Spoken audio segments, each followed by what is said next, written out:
กันความสงบแขวงเวียงจันทน์กวดพบรถบรรทุกลักลอบขนส่งยาบ้า 1,500 กิโลกรัมและยาไอ500 กิโลกรัมป้องกันความสงบแขวงเวียงจันทน์รายงานว่า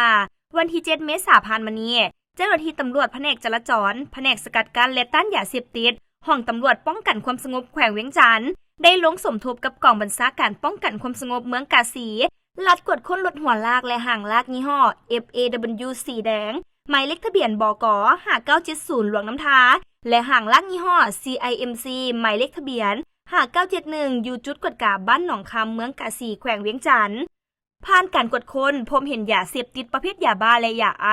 ที่ซุกเสืองไว้พื้นรถหางลากยาบ้าจำนวน 2,500 แพ็คน้ำหนักเท่ากับ